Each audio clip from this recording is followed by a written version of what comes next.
채식을 하실 때 가장 조심해야 될 부분이 뭐냐면 채식을 통해서 들어오는 영양성분 중에서 아까 얘기했지만 칼륨과 나트륨의 균형이 깨지는 게 굉장히 많아요. 두 번째는 채식을 하게 되면 비타민 B12 그게 채식에는 없어요. 그 육류에 있는 비타민. 네, 육류에 있는 이제 그건데 그걸 이제 공급할 수 있는 데가 주로 이제 발효 음식. 우리나라 발효 음식 있지 않습니까? 뭐 이 한국장이라든지 또는 된장이라든지. 청국장을 한국장이라고 하세요. 우리 이기호 교수님은 요즘 그거 운동하고 계세요. 네, 캠페인을 하고 있는데 네. 그 취지가 뭐냐면은 네. 청국장이 너무 좋은데 청국장 하게 되면 일단 혐오 음식이야. 다들 그냥 꾀저지한 냄새나고 꼬리꼬리한 냄새나고 저도 안 할아버지나 먹어요. 할머니가 먹는다 이렇게 생각했는데 제가 이제 이미지를 바꾸기 위해서 한국장으로 이름을 바꾸자라는 캠페인을 벌이고 있고요. 또 한국장의 캠페인만 벌이는 것이 아니고 세 가지 구호가 있어요. 첫째, 만들기 쉽다. 둘째, 맛있다. 셋째, 먹어보니까 좋더라. 건강에. 이 세 가지 구호를 가지고 최고인데, 한국장 이벤트. 그래서 한국장 데이를 해가지고요. 제가 임의로 5월 30일 날을 한국장 데이를 정했어요. 저희 태초 먹거리 홈페이지 들어오시게 되면 한국장 챌린지에 도전할 수 있는 그 사이트가 있습니다. 네. QR 코드도 있고 웹사이트도 있는데 거기 들어가 보면은 한국장 먹는 사진 찍어서 맛있다라고 애들하고 얘기하면서 사진 3장 찍어서 지인들한테 3명의 지인한테 보내고 그 지인이 또 한국장 된장 먹는 사진 찍어서 또 3명한테 보내서 소유의 아이스버켓 챌린저라고 그래가지고 얼음 바가지 덮어서 사진 찍어 돌리겠죠. 똑같이 한국장 챌린지가 5월 30일 날 진행을 하고요. 또 감사하게도 이 챌린지 부분에 경상북도에서 공식적으로 경상북도 행사로 이 한국장 대회를 하자 해서 이번 5월 30일 오후 1시 30분에 경주 보문단지에 있는 화백 컨벤션 센터라는 데서 1층에서 많은 사람들과 함께 도지사님과 함께 제가 챌린지 행사도 하고요. 선포식도 하고요. 우리 젊은 우리 10대, 20대, 30대 네. 젊은 세대들한테 우리 조상들이 물려준 이 콩 발효 음식이 뭐예요? 쉽다, 맛있다, 너무너무 건강에 좋다. 특히 젊은 여성들, 변비 있는 여성들, 고생하는 여성들, 그 다음에 살 빼려고 막 노력하는 그 다이어트 하려고 막 하는 사람들 다 한국의 발효 콩으로 다 해결할 수 있어요. 한국장은 냄새가 안 나요? 한국장은 냄새가 안 나요. 보통 냄새가 난다 하게 되면은 발효에서 부패로 넘어간 거예요.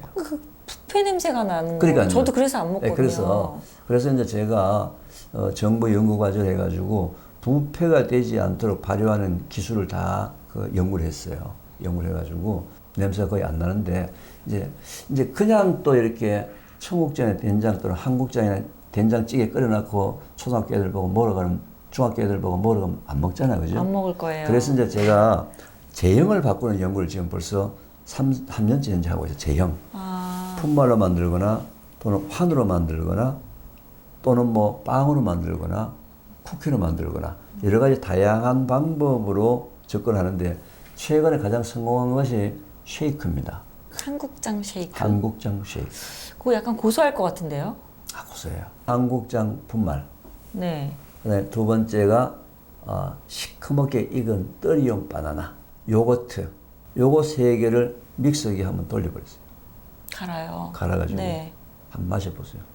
요즘 뭐 나이가 들어가면서 단백질을 먹어야 됩니다 해서 단백질 보충제가 난리 났잖아요. 단백질 그렇죠? 음료도 많고 가루도 그렇죠, 많고. 많고, 네. 자, 그런데 시중에 판매되고 있는 그 단백질 보충제의 재료가 우유 단백질 아니면 콩 단백질이에요. 우유 단백질과 콩 단백질은 우리 몸속에 들어와서 소화가 되게 되면 아미노산이 되거든요. 그래야지만 흡수가 되어요.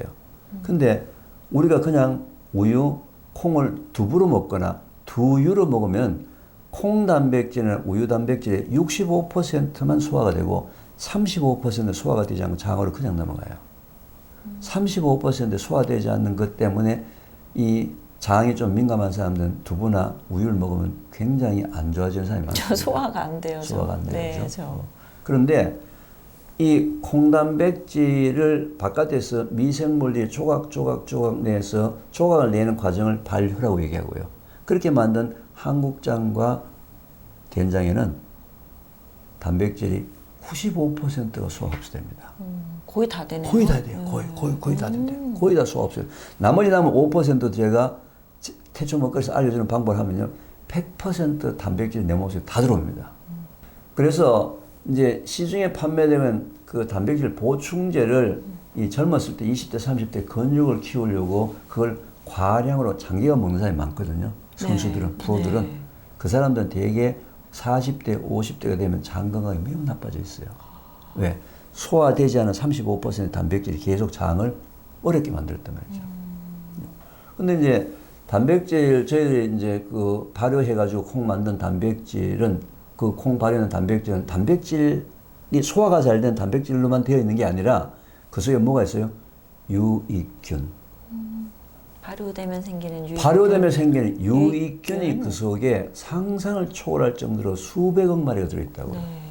우리가 사 먹는 유산균보다는 숫자가 비교가 안 될 정도로. 그죠? 근데 두부나 두유에는 유익균이 없어요. 없죠. 발효가. 그죠? 발효가 안 됐으니까. 그러니까 발효가 된 이 한국장 분말이나 된장은 소화도 95% 되지만서도 그 속에 뭐가 있다고요? 유익균. 그 다음에 또 한국장 발효하게 되면 뭐 있죠? 실이 나오죠. 네. 실. 그 실이 폴리그루탐산. 이게 혈전용해제. 피를 깨끗하게 해주는 거. 한국의 중년 이 여성이나 남성들이요. 일본 가면 꼭 사오는 비싼 나또 키나제. 나또 많이들 사오죠. 수십만 원씩 주고 사오는데 네. 그거 사올 필요가 없어요. 다 실만 먹으면 된단 말이죠. 그런데 거기에 굉장히 익은 바나나하고 그 다음에 요거트. 만약에 우유를 먹어서 소화가 잘 안 되는 사람은요. 요거트 대신에 요즘 귀리 우유. 귀리 우유를 좀 넣어서 드시면 돼요. 근데 귀리 우유를 넣으면요. 요거트는 약간 이제 신맛이 나잖아요. 귀리 우유는 신맛이 없어요. 요 신맛을 좀 보충하려면 레몬 주스 조금을 집어넣어서 하면요. 기가 막히게 맛있습니다. 제가 정부에서 주는 연구비를 가지고 5년 동안에 무려 45억이라는 전국 연구비를 받아가지고 만든 그 제품들이 여러분들이 원하면 살 수가 있어요.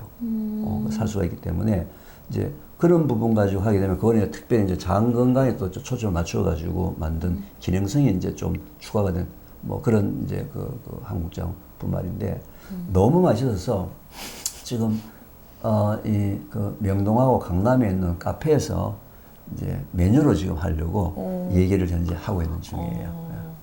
그렇게 맛있는 거를 20대나 10대 친구들한테 먹여보면요. 10명 중에 10은 다 맛있다 그래요. 왜냐면 냄새가 안 나니까. 그리고 바나나 맛 나니까. 다 맛있죠. 요것도 맛있잖아요. 그죠? 근데 여기 뭐가 들었냐고 그냥 묻거든요. 근데 거짓말을 못해서 청국장 분말 들어있다 얘기하는 순간에 이 아이 인상이 변합니다. 저거 네. 꼬리꼬리한 거 저 할아버지 할머니가 먹던 거, 그리고 어떤 여자애들은요, 우억 하고 막 헛구역도 하고 그래요. 저도 절대 안 먹을 거예요. 네, 그래서 제가 이제 이 이미지를 바꿔야 되겠다 해서 청국장을 한국장으로 바꾸자라는 캠페인을 지금 벌이고 있는 중이에요. 그렇게 해서 인식을 바꾸자 이거죠. 이름에서 나오는 거죠. 인식을 바꾸어가지고 우리 10대, 20대가 지금 고기를 너무 많이 먹어서 전 세계 194개국 유엔 가입 국가 중에 194개국 중에서 20대, 30대, 40대의 대장암 환자가 제일 많은 나라가 한국이거든요. 어떡해요? 20대, 30대, 40대가. 어린 나이. 전 세계에서 대장암 환자가 1등이에요, 대한민국. 음식으로서는 육식 과다 섭취가 첫 번째예요. 네. 왜냐하면 한국은 그동안에 단백질 공급원이 콩을 먹고 한국 사람들이 자랐지 고기를 먹고 자라지 않았거든. 그래서 1960년, 70년, 80년까지는 대장암 환자가 거의 없었어요. 그때는 한국이 전부 간암 아니면 위암 환자였는데 대장암 환자 1980년 이후부터 육식 과다 섭취. 육식 과다 섭취가 대장암 원인이라는 것은 이미 과학적으로 이미 다 밝혀진 거예요. 그래서 태초 먹거리에서 지금 초점은 젊은 10대, 20대, 30대가 먹는 고기의 10에서 15% 정도를 발효콩 관련되는 음식을 좀 바꾸자 해서 이제 쉐이크라든지 빵이라든지 쿠키라든지 그죠?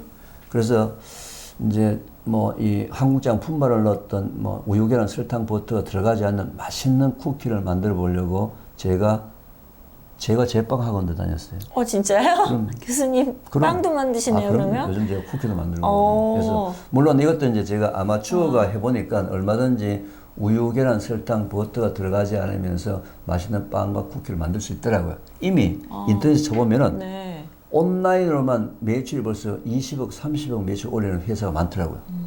비건 쿠키라 그래가지고. 근데 거기에다가 이제, 거기는 비건 쿠키인데 나는 거기에다 태초 먹거리 기능을 집어넣은 거지. 기능을 집어넣어서 장 건강이 좋아지고 변비가 없어지는 쿠키. 맛있으면서. 네. 초점은 맛이 있으면서 거기다 플러스 건강을 하나 추가하는 거. 이게 태초 먹거리가 앞으로 우리나라의 음식 문화를 바꾸려고 하는 거예요. 지금까지 다 맛이었잖아요. 맛. 뭐가 빠졌어요? 건강에 빠졌거든. 거기다가 맛있으면서 건강을 플러스하는 새로운 어떤 음식 문화를 바꾸려고 하는 것이 이제 태초 먹거리거든요. 근데 만약에 이제 혹시 이 방송을 보고 계시는 시청자분들 중에서 이런 제과 제빵의 기술이 있거나 또는 전문 이미 베이커리를 하고 계시는 분들이 만약에 태초 먹거리하고 뭔가 컨셉을 맞춰가지고 그분들이 지금 이제 갖고 있는 기술, 맛을 내는 기술에다가 태초 먹거리 이계호 교수가 갖고 있는 건강이라는 기능을 집어넣는 뭐 이런 사람도 있다면 저는 적극 환영합니다. 태초 먹거리 연락 주시기 바랍니다.